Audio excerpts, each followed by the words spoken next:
नमस्कार दोस्तों, हिंदी साहित्य वाला के ऑनलाइन प्लेटफॉर्म पे आप लोगों का स्वागत है। जैसा कि हम लोग सिंधु सभ्यता के बारे में पढ़ रहे हैं और हमने सिंधु सभ्यता पे एक क्लास ली है जो कि वो एक सामान्य परिचय के रूप में था। अब हम लोग सिंधु सभ्यता के उद्भव एवं विकास पे चर्चा करेंगे। तो हमारा टॉपिक आज का है सिंधु सभ्यता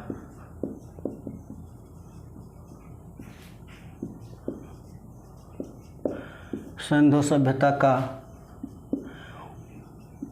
उद्भव एवं विकास। तो सिंधु सभ्यता के उद्भव को लेके विद्वानों में एक मत या इतिहासकारों में एक मत नहीं है। कोई कहता है कि सिंधु सभ्यता जो है वो विदेशी उत्पत्ति या मेसोपोटामिया की सभ्यता से प्रेरित है। कोई कहता है नहीं, ये जो है यहीं की जो है स्वदेशी उत्पत्ति का सिद्धांत को देता, कहता है कि यहीं के संस्कृति से डेवलप हुई है। कोई कहता है कि नहीं, इसका कर्मिक विकास हुआ है। तो अब हम देखते हैं कि इन सिद्धांतों को एक एक करके देखते हैं कि सिंधु सभ्यता का आखिर उद्भव या विकास कैसे हुआ। तो जैसा कि आप लोग जानते हैं कि जिस समय भारतीय उपमहाद्वीप में कुछ क्षेत्र अपने विकास के निम्न स्तर पर थे, उसी समय भारतीय उपमहाद्वीप के कुछ खास क्षेत्रों में हड़प्पा जैसी एक उन्नत नगरीय सभ्यता अस्तित्व में आ चुकी थी। अतः ब्रिटिश विद्वानों के लिए इसे मेसोपोटामिया की सभ्यता से जोड़कर देखना और इसके उद्भव में जो है इसके उद्भव में मेसोपोटामिया की इसके उद्भव की व्याख्या करना इनके लिए और आसान हो गया, क्योंकि ये नहीं चाहते थे कि जो है भारत की ग्रामीण संस्कृति या इसके पक्ष में नहीं थे कि इसका उद्भव भारत की ग्रामीण संस्कृतियों से हुआ। जैसा कि आप लोग जानते हैं, उस समय विसरणवादी सिद्धांत का बोलबाला था। अतः इसके माध्यम से भी जो है मेसोपोटामिया से इसकी उत्पत्ति को जोड़कर देखा जाने लगा। और जैसा कि आप लोग ये भी जानते हैं कि ब्रिटिश लेखक साम्राज्यवादी विचारधारा से प्रेरित थे और वो भारत जैसे गुलाम देश को इतनी उन्नत और विकसित नगरीय सभ्यता को डेवलप करने का श्रेय नहीं देना चाहते थे।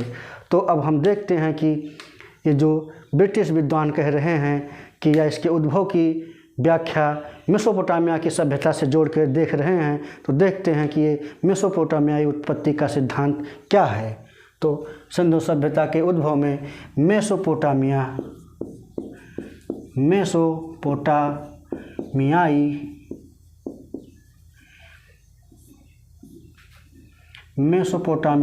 सिद्धांत।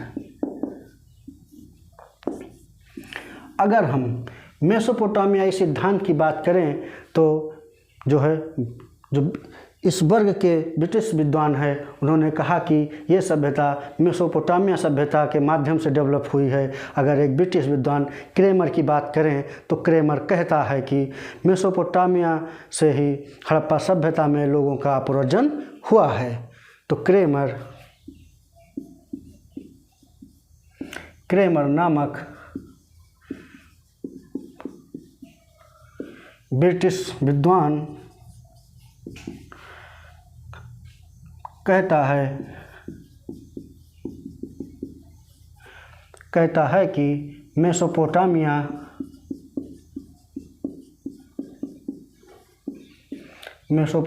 से हड़प्पा में लोगों का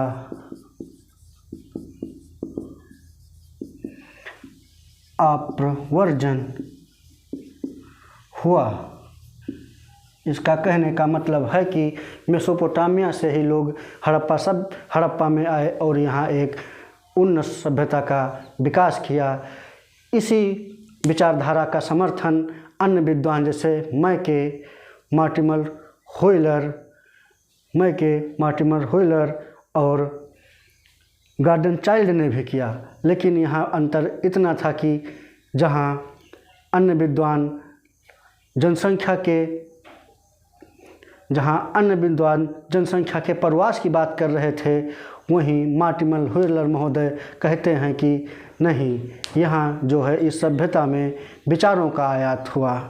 तो देखते हैं मार्टिमर हुइलर महोदय क्या कहते हैं।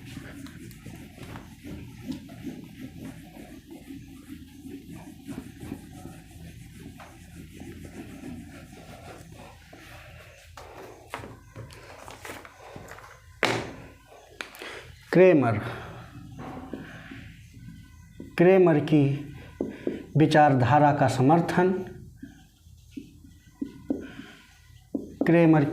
विचारधारा का समर्थन, गार्डन चाइल्ड, मैके और मार्टिमर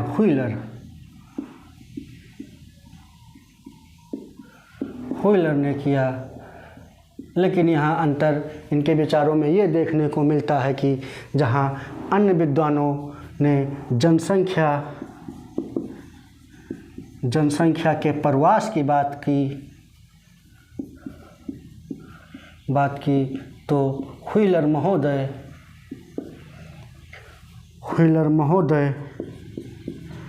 ने विचारों के आयात की बात की। मतलब इसके कहने का मतलब ये है कि जहाँ इस वर्ग के विद्वानों ने कहा कि मेसोपोटामिया से लोगों का अपवर्जन या लोग यहाँ से आए हड़प्पा सभ्यता में और एक उन्नत सभ्यता का विकास किया, लेकिन हुइलर महोदय वहीं कहते हैं कि नहीं, वहाँ से लोग नहीं आए, उनके विचार यहाँ आए और विचार ने ही यहाँ के लोगों में, जब वहाँ के विचार आए तो यहाँ के लोगों ने एक उन्नत सभ्यता का विकास किया। तो निष्कर्ष के रूप में हम कह सकते हैं कि इस वर्ग के या इस विचारधारा के इतिहासकारों का कहना है कि यह सभ्यता मेसोपोटामिया से चलकर मिस्र पहुंची और मिस्र से भारत में आकर सिंधु सभ्यता के लिए प्रेरक बनी। तो अब हम देखते हैं कि इस विचारधारा का खंडन हम किस आधार पर कर सकते हैं कि जैसा कि इन विद्वानों ने कहा कि ये मेसोपोटामिया की सभ्यता से प्रेरित है, तो हम इस विचारधारा का खंडन कैसे कर सकते हैं। तो अगर हम इस विचारधारा का खंडन करें तो सबसे पहला पॉइंट अगर हम बात करते हैं तो हम उसके नगर नियोजन के बारे में देखते हैं, नगर योजना के विषय में बात करते हैं, जहाँ मेसोपोटामिया की सभ्यता में नगर बेतरतीब बसे हुए थे। मतलब कोई सुनियोजित तरीके से नहीं बसे हुए थे, लेकिन सिंधु सभ्यता में नगरों का विकास एक सुनियोजित ढंग से हो रहा था। अगर इसके खंडन के पक्ष में या इसके खंडन के तौर पे हम दूसरे पॉइंट की बात करें तो यहाँ की ईंटों, मोहरों और लिपियों में भी अंतर पाया जाता है। जहाँ मेसोपोटामिया की सभ्यता में घरों का निर्माण धूप में सुखाई गई ईंटों से हुआ था, वहीं सिंधु सभ्यता में पकी हुई ईंटों से मकान बने हुए थे। और अगर हम लिपि की बात करें तो मेसोपोटामिया की लिपि किलात्मक है, जिसमें 900 अक्षर हैं, और सिंधु सभ्यता की लिपि चित्रात्मक है, जिसमें लगभग 400 अक्षर हैं। और अगर हम मोहरों की बात करें तो मेसोपोटामिया की मोहरें चौकोर हैं और सिंधु सभ्यता की मोहरें आयताकार या बेलनाकार हैं। तो जो है हम इसको देख लेते हैं। मेसोपोटामिया की मोहरें जहाँ बेलनाकार हैं, वहीं सिंधु सभ्यता की मोहरें आयताकार और वर्गाकार हैं। तो अगर हम इस मेसोपोटामिया विचारधारा के जो विचारधारा या उसके खंडन करें उसका, तो सबसे पहला पॉइंट आता है कि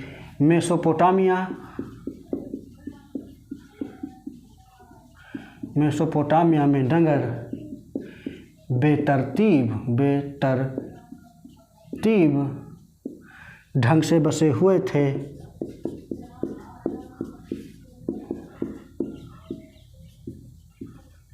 वहीं सिंधु सभ्यता में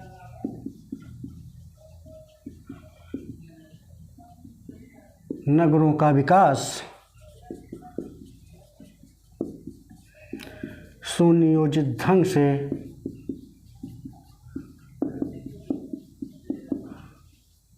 ढंग से हुआ था। अगर हम ईंटों की बात करें तो मेसोपोटामिया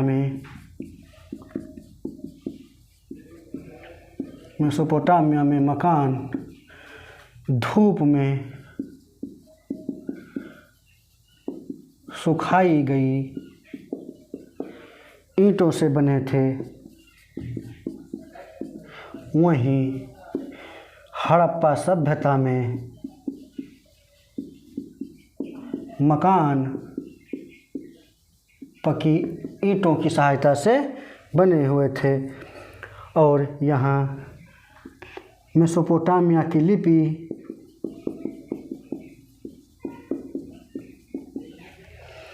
कीलाकार है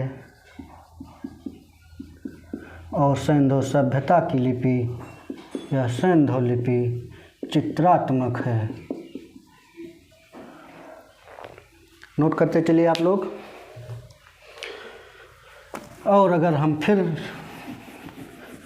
अगले पॉइंट की बात करें तो मोहरों की बात, तो हमने बताया कि मेसोपोटामिया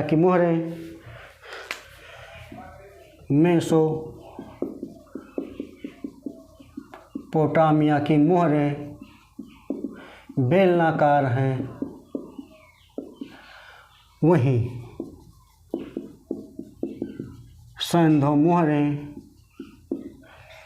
जो है आयताकार या वर्गाकार हैं। और अगर हम देखें तो सिंधु सभ्यता में कपड़े कपास से बनते थे और वहीं मिस्र में अलसी की सहायता से कपड़े बनते थे।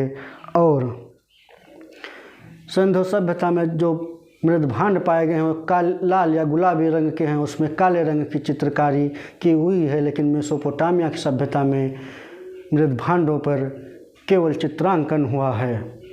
तो इसको भी हम देख लेते हैं, केवल रेखांकन या चित्रांकन मिलता है। और अगर हम बात करें तो मेसोपोटामिया की सभ्यता में कांसे का बहुतायत में प्रयोग हुआ है और नहरों का भी व्यापक प्रयोग वहाँ हमको देखने को मिलता है। लेकिन सिंधु सभ्यता में कांसे का सीमित प्रयोग हुआ है और नहरों के छिटपुट साक्ष्य हमको मिलते हैं। वो भी साक्ष्य हमको अफगानिस्तान के सोर्तघुई नामक स्थल से मिलता है।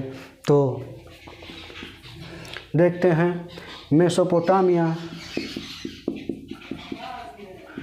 मेसोपोटामिया कपड़े कपास से बनते थे। वहीं मिस्र में अलसी से बनते थे। और सिंधु सभ्यता में जो मृदभांड हैं वो लाल या गुलाबी रंग के हैं, जिन पर काले रंग का चित्रांकन मिलता है। वहीं मेसोपोटामिया के मृदभांडों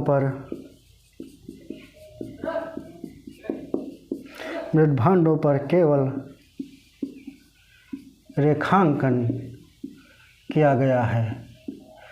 और हमने बताया नेक्स्ट पॉइंट कि मेसोपोटामिया में, ऊपर लिख देते हैं,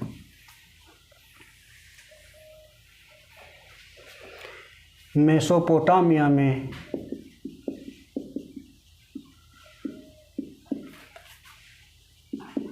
कांसे का व्यापक प्रयोग एवं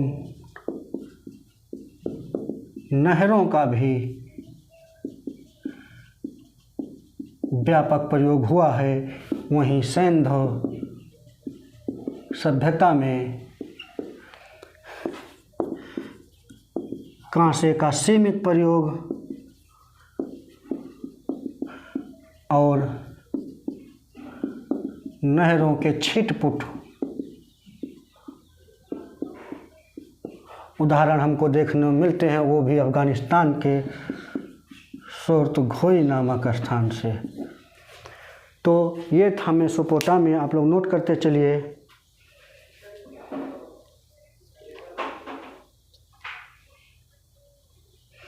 आप लोग नोट करते चलिए इसको।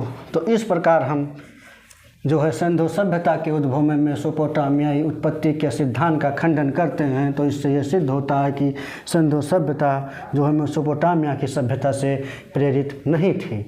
अब बात आती है जो है इसके स्वदेशी उत्पत्ति के सिद्धांत की। नेक्स्ट सिद्धांत की अगर हम बात करें इसके उद्भव के, तो वह था स्वदेशी उत्पत्ति का सिद्धांत।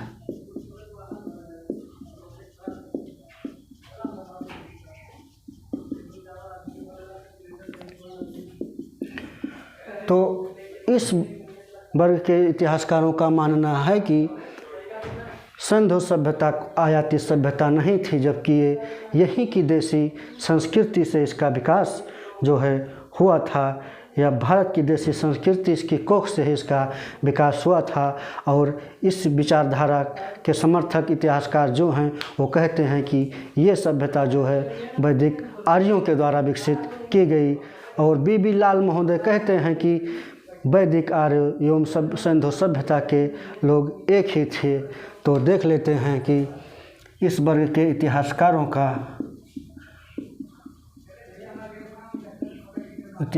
का मानना है कि सिंधु सभ्यता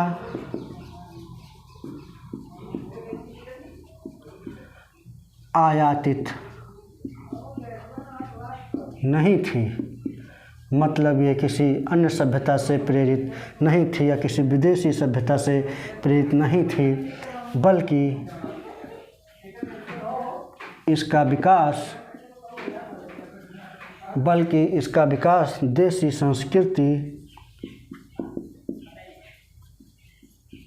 संस्कृति की कोख से हुआ था। और इसी विचारधारा के इतिहासकारों का मानना है कि वैदिक आर्यों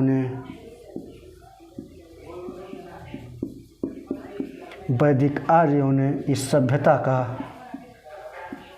विकास किया। वहीं बी लाल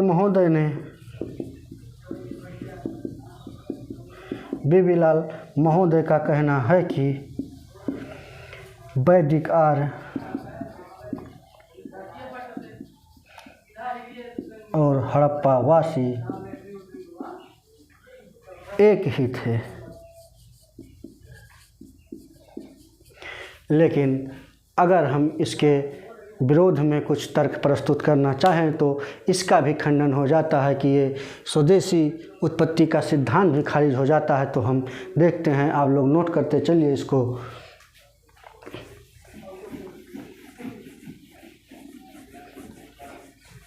कि जो बता रहे हैं कि ये सभ्यता वैदिक संस्कृति से प्रेरित थी, तो इसका भी खंडन हो जाता है। तो हम देखते हैं खंडन किस प्रकार से होता है, इस दोनों सभ्यताओं में क्या अंतर पाया गया, कि इस आधार पे ये खंडन किया गया इस विचारधारा का कि ये सभ्यता वैदिक संस्कृति से प्रेरित नहीं थी या वैदिक आर्य और हड़प्पावासी एक न होके अलग अलग थे। तो हम एक तरफ लिखते हैं वैदिक संस्कृति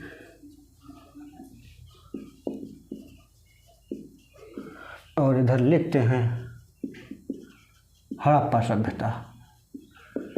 अगर हम इनमें अंतर की बात करें तो जहाँ वैदिक लोगों को लोहे का ज्ञान था, वहीं हड़प्पा वासियों को लोहे का ज्ञान नहीं था।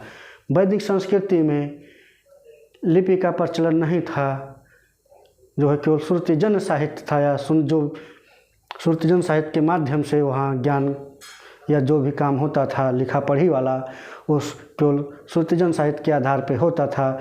और हड़प्पा सभ्यता में लिपि का ज्ञान था। अगर हम बात करें तो वैदिक संस्कृति गाय और अश्व केंद्रित थी, और यहाँ ग्रामीण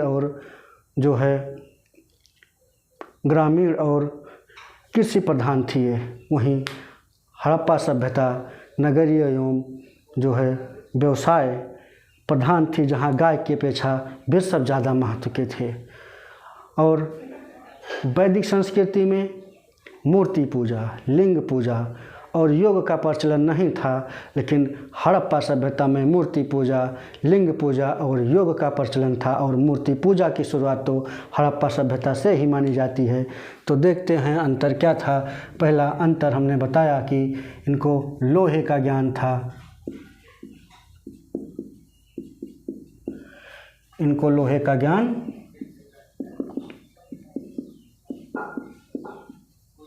नहीं था, यहाँ लिपि नहीं थी, यहाँ लिपि नहीं थी। जो वैदिक साहित्य श्रुति जन्य था, वैदिक साहित्य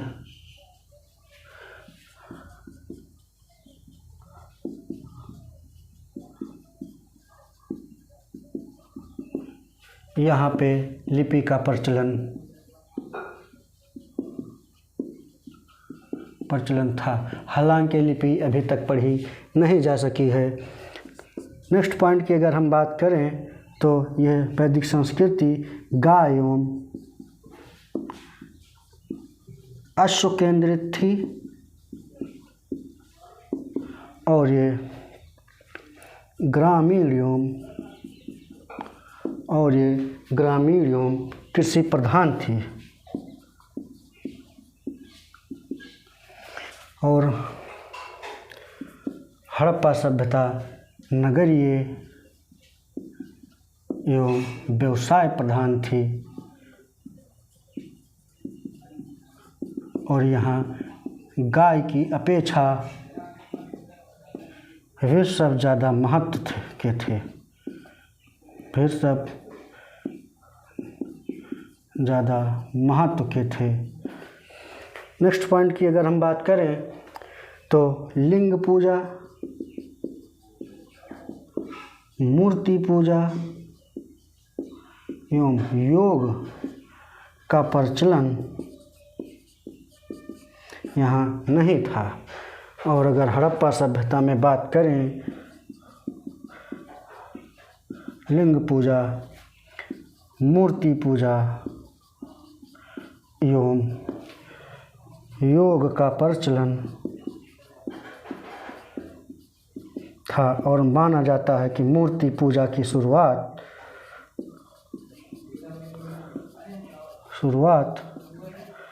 हड़प्पा सभ्यता से ही हुई।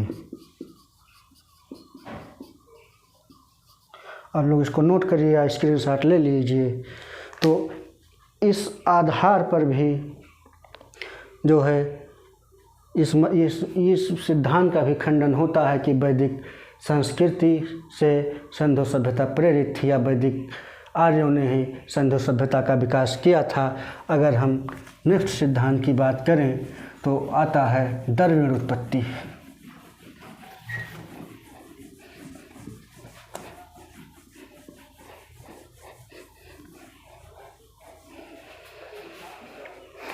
नेक्स्ट आता है, क्या इस संस्कृति के निर्माता द्रविड़ थे? क्या इस सभ्यता के निर्माता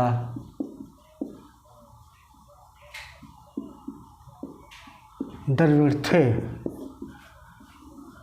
तो अगर हम इस पे बात करें तो सुनीत कुमार चटर्जी का मत है कि द्रविड़ों की ब्राहुई भाषा बलूचिस्तान में प्रचलित थी, अतः द्रविड़ों ने इस सभ्यता का विकास किया या द्रविड़ों को इस सभ्यता का निर्माता माना जाना चाहिए। लेकिन अगर हम इसका भी खंडन करें तो इस आधार पर इसका खंडन कर सकते हैं कि जब द्रविड़ इस सभ्यता के निर्माता थे तो जो है वो पीछे क्यों रह गए। जब द्रविड़ इतनी उन्नत और व्यवस्थित नगरीकरण किया जब द्रविड़ों ने, तो वो खुद क्यों पीछे रह गए। तो इस आधार पे भी इसका इस मत का खंडन होता है।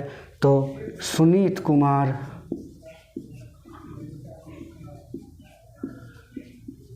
चटर्जी का मानना है कि द्रविड़ की या द्रविड़ों की, राहुल द्रविड़ मत समझिएगा, साउथ की बात कर रहे हैं द्रविड़ों की ब्राह्वी भाषा,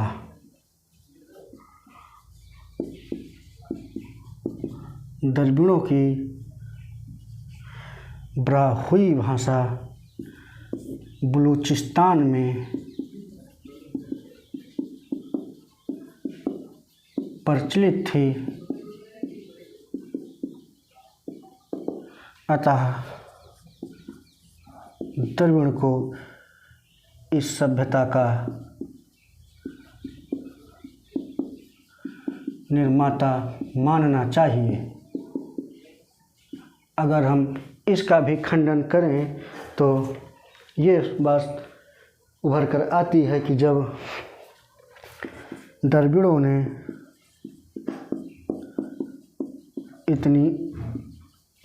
इतना उन्नत और व्यवस्थित नगरीकरण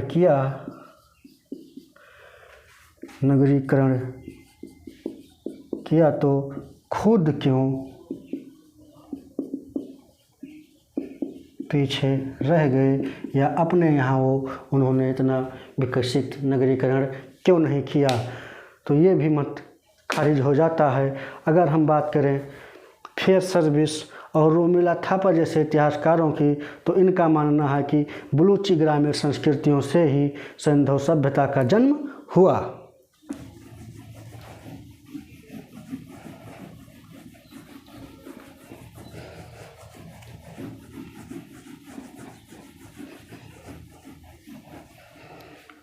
रोमिला थापर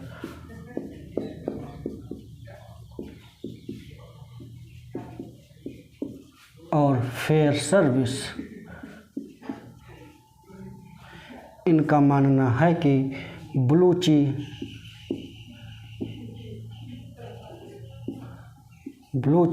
ग्रामीण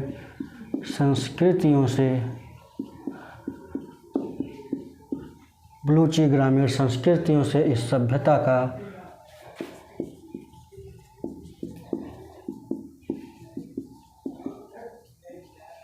जन्म हुआ। तो आज की क्लास में हम लोग इतना ही पढ़ेंगे। अभी इसके आगे का हम चर्चा नेक्स्ट क्लास में करेंगे। जो अभी एक सिद्धांत और बचा है इसके उत्पत्ति को लेकर, वह है कर्निश विकास की उत्पत्ति का सिद्धांत। तो वो हम नेक्स्ट क्लास में पढ़ेंगे। तब तक के लिए धन्यवाद।